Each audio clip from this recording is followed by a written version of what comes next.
Hello दोस्तों, आप सभी का मेरे YouTube चैनल टॉस क्लासेस में स्वागत है। प्यारे बंधु, मैं आप लोग को एसआई पढ़ा रहा हूँ, साधारण ब्याज पढ़ा रहा हूँ। तो मैंने कुछ वीडियो मैंने आप लोग को बता दिया है। जितना मैंने वीडियो पढ़ाया उस पे बहुत सारा क्वेश्चन आपको सॉल्व हो जाएगा किसी भी किताब का। और मैंने आज हम पढ़ाने जा रहे हैं किस्त संबंधित प्रश्न, जो किस्त हम लोग को पूछता है साधारण ब्याज में, वो पढ़ाएंगे किस्त में।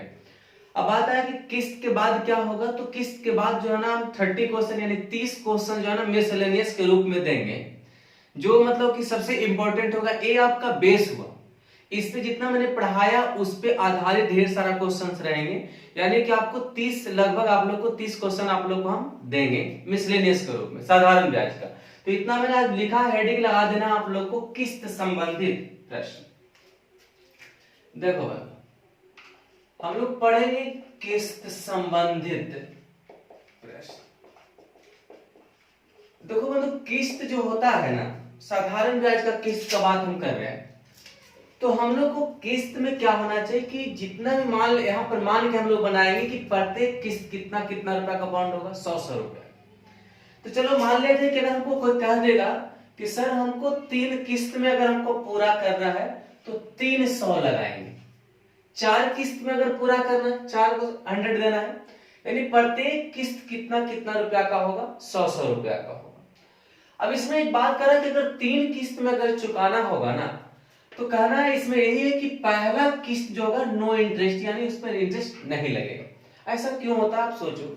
जैसे मान लिया कि आप कहीं से गाड़ी वगैरह निकालते हो किस्त पे ना, तो पहले ही गाड़ी वाले बोल देती है कि देखो भाई हमको 1 लाख का गाड़ी है जिसमें 40% आपको लगेगा, यानी 40,000 रुपया लगेगा।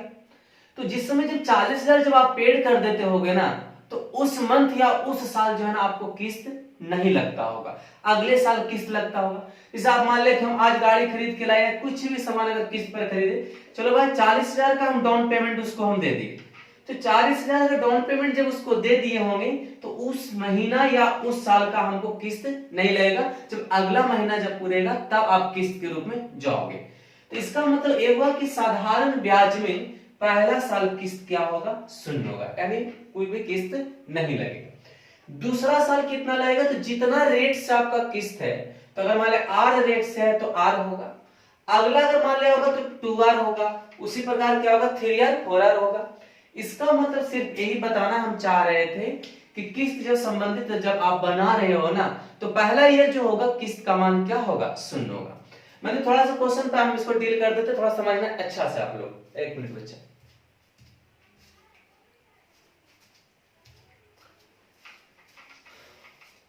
अब जितना मैंने क्वेश्चन बताया है इस पे आधारित आप लोग क्वेश्चन बनाना, छूटने की कमी संभावना है। और मैंने 30 क्वेश्चन जो है मैंने बताया है, 30 क्वेश्चन अभी और देंगे जो मिसलेनियस रूप से रहेगा, और वो बहुत ही इंपॉर्टेंट क्वेश्चन रहेगा जो आपको अटक रहा होगा माइंड में, ऐसा लग रहा होगा कि सर ऐसा क्वेश्चन नहीं बताया है, तो मैं उसके लिए भी हम हाजिर हूं, आप लोग को बता दूं। देखो यहाँ पे ये कहना चाह रहा है कि 4800 रुपया की 5 बराबर किस्तों में दे। कितने किस्त में, 5 किस्त में। तो 5 किस्त है तो 500 हम यहां पर लिखेंगे, कितना 100 लिखेंगे, 500, यानी 500 नहीं 500 लिखना है 5 बार, 1 2 3 4 5 5 किस्त में।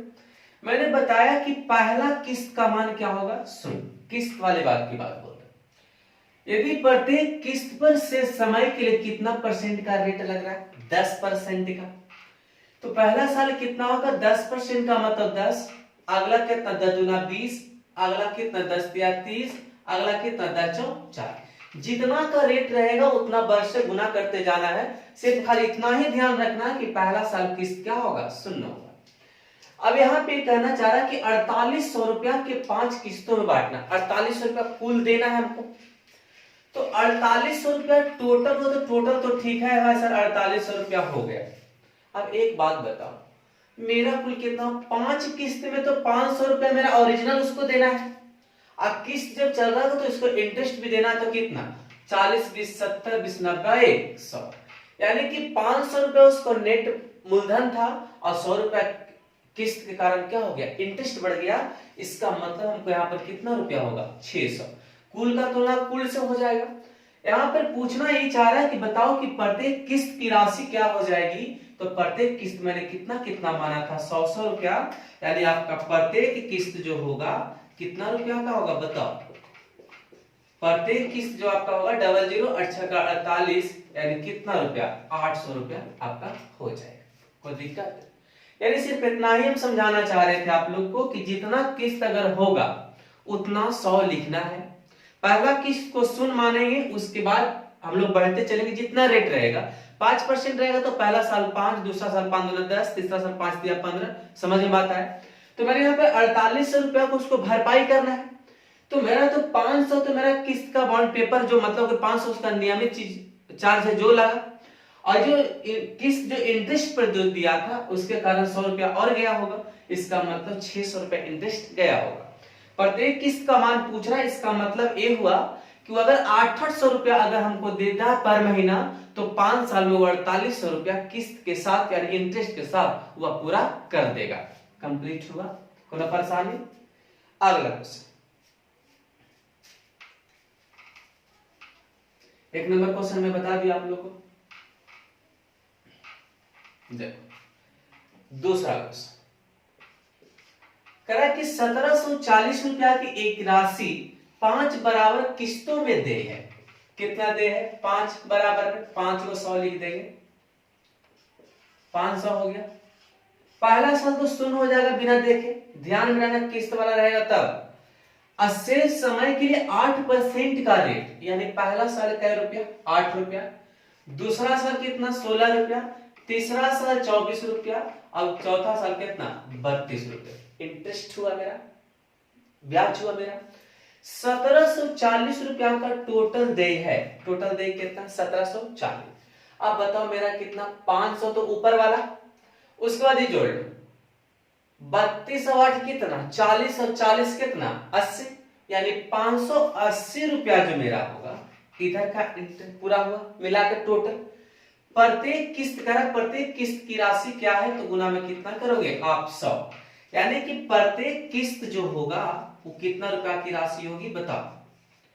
कटेगा 0 0, 8 दिया 24, 5 दिया 15, 2 17, यानी प्रत्येक किस्त कितना रुपया का होगा? 300 रुपया प्रत्येक किस्त होगा। तो आपको 5 साल में पूरा हो जाएगा इंटरेस्ट के साथ। समझ रहे बात को मेरा? कंप्लीट। आगे बढ़ते, कोई दिक्कत ऐसा नहीं ना लग रहा है? तो मैं आप लोग किस्त बहुत क्वेश्चन निकाल के मैंने आप लोगों को दिया है, तो आपको जहां पर आप बना रहे हो, जहां से आप पढ़ रहे हो, बस इतना दिमाग में आना चाहिए कि सिंपल इंटरेस्ट बनना चाहिए हमको। बस ये नहीं सोचना कि वो नहीं बन रहा है, ये नहीं बन रहा है। अब जो किताब आप ला रहे हो उसको देखो बन रहा है, जिस जो तरह का आपका बुक रहे, ठीक है ना? कंप्लीट हो? आगे बढ़े। अगला तीसरा नंबर कह रहा है कि 5 वर्ष के बाद 3600 रुपया के ऋण को बराबर किस्तों में चुकाना है। किस्तों में पहला साल 0, कितना परसेंट का रेट है? ब्याज की दर 10%, 10, 20, 30, 40 हो गया। टोटल रुपया कितना चुकाना है? 5 वर्ष के बाद 3600 रुपया चुकाना है। समझ रहे बात को? मेरा टोटल 500 तो मेरा ये हो गया, 70, 90, 100 यहाँ पर, 100 यहाँ पर वाला, तो 600 टोटल हो गया। अब यहाँ प्रत्येक किस्त पूछ रहा है तो गुना में क्या करोगे? 100, 6 बार में कट जाएगा, यानी कितना रुपया हो जाएगा? 600 रुपया का किस्त हो जाएगा। यानी प्रत्येक किस्त का जो मान होगा वो कितना हो जाएगा? 600। कोई दिक्कत नहीं ना? किस्त कंप्लीट हुआ। एक क्वेश्चन मैंने चौथा नंबर और लिख दिया, उसको थोड़ा बढ़िया से समझना।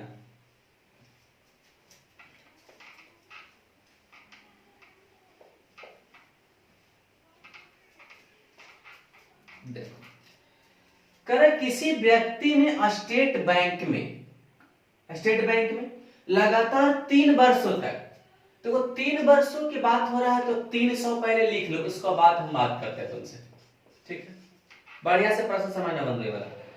किसी व्यक्ति ने स्टेट बैंक में लगातार 3 वर्ष तक 11% वार्षिक साधारण ब्याज पर प्रत्येक वर्ष एक निश्चित राशि जमा की। प्रश्न सुन लेना है। किसी व्यक्ति ने स्टेट बैंक में लगातार 3 वर्ष तक 11% वार्षिक साधारण ब्याज पर जमा किया, एक निश्चित समय तक जमा की। 3 वर्षों के बाद उसके बैंक के खाते में 15,006 रुपया हो जाती है। तो ज्ञात करिए कि प्रति वर्ष उसने कितना रुपया धन जमा किया। देखो बंधु, ये तीनों क्वेश्चन से ना थोड़ा सा डिफरेंट है।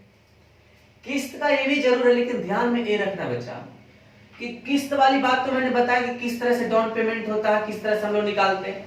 लेकिन एक बैंक की बात करें, तुम बैंक में जो पैसा जब जमा करने जाते हो, सोचना एक बात को, अगर मान लिया हम बैंक में आज पैसा जमा करने गए, तो आज जब जमा करने गए होंगे तो आप 1 साल के बाद से इंटरेस्ट लोगे, ऐसा तो नहीं होगा। यानी जिस समय आज अगर दिए तो हम आज से पैसा इंटरेस्ट लेंगे, और वही इंटरेस्ट जो हमको 3 साल तक जमा करता है। इसका मतलब ध्यान में रहना, दोनों में फर्क इतना है कि जब किस्त पर जब हम क्वेश्चन जब उठाते हैं ना, तो पहला साल क्या होता है, किस्त इंटरेस्ट क्या होता है, सुन। लेकिन जब आप बैंक में पैसा जमा करते हो, तुम अपने माइंड से सोचो कि चलो आज हम बैंक में पैसा जमा कर दिया एसबीआई में, तो आज जमा किए हो तो आज से आपका तारीख लिखा गया, आज से इंटरेस्ट मिलना शुरू हो गया हो। ऐसा नहीं वहां का मैनेजर कहता होगा कि देखो भाई आज पैसा जमा किए, जो भी स्टाफ हो वहां का, कि आज जमा किए हो भाई, तब 1 साल तक रहने दो, 1 साल के बाद जमा करना, ऐसा होता है क्या? नहीं। तो जब स्टेट बैंक में जब पैसा जब जमा करते हो किस्त बाई किस्त करके, तो पहला साल भी क्या हो जाएगा, इंटरेस्ट जुड़ जाएगा, और भी क्या परसेंट से, 11% से। तो 11 रुपया, 11 गुना कितना, 22 रुपया, 11 दिया 33। अब माइंड मारा सर यहाँ पर सुन लिखवा रहे हो और 11 लिखते हो, तो दोनों फर्क बताया। यदि आप किस्त में जमा करते हो पैसा, किस्त जमा करते हो, तो पहला साल क्या होगा, सुन, जब बैंक में पैसा वगैरह कहीं जमा करते हो तो आपका इंटरेस्ट उसी दिन से देना शुरू हो जाएगा। तो दोनों में फर्क है।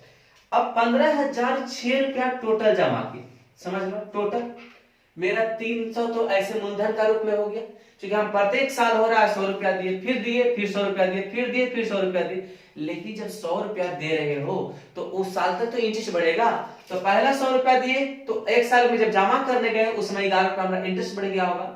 फिर 100 रुपया दिए तो अगर 2 साल हो गया तो 22 रुपया इंटरेस्ट बढ़ गया होगा। फिर 100 रुपया तो कितना, 33। तो 333 कितना, 66, 366 रुपया हो गया।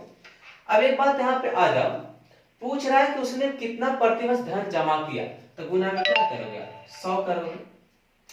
अब देखो इसको काटो, कटता है क्या, नहीं कटता है, कटेगा देखो तो थोड़ा, 33 33 66। पहले आप ऐसा करो, 2 से काट के देखो, पहले थोड़ा आइडिया लगाओ। यहाँ पर 50। अब देखो इसको 3 से काट लो, 6 3 18, 3 से इसको काटेंगे, 3 5 15 0 6। अब एक चीज और ध्यान दो, 61 से कटता है क्या, देखो ऐसा बताते हैं काटने के लिए, 8 बार में काटो, 61 हटे कितना होता है, 400 कितना होगा बताओ, 8 यहाँ पर कितना आता है, 488, 12 पर कितना हो जाएगा, 6। पूरा पूरा लगता है नहीं कट रहा है ना, 3 दूना 6 ना होगा, यहाँ पे गलती लग कट गया, एक सेकंड में सर काट देते। 15,006 रुपया टोटल हुआ। यहाँ पर कितना हो जाएगा बताओ, 366। यहाँ पर कह रहा प्रत्येक किस्त कितने कितने का, तो गुना में कितना होगा, 100। तो इसको आप पहले ऐसे काट लो, पहले 2 ही से काट लो, ठीक है ना। तो 18 3 डायरेक्ट भी कटता है 50। अब तो इसको 3 से काटो, 6 18 1, इसको 3 से जब आप काटोगे ना, तो 3 5 कितना हो जाएगा, 15, 00 3 दूना कितना, 6, ठीक है। अब देखो 61 8 कितना होता है, 488, 12 पर 2 82 बार में कट जाएगा। यानी आप ये कह सकते हो 82 गुना 50, तो 82 बचे 410 पर 0, यानी प्रत्येक साल वो पैसा जो जमा करने जा रहा था वो 41 रुपया का जमा करने जा रहा था। अच्छा देखो इसको काटने में थोड़ा सा परेशानी हुआ था ना, इस तरीका से भी काट सकते हो।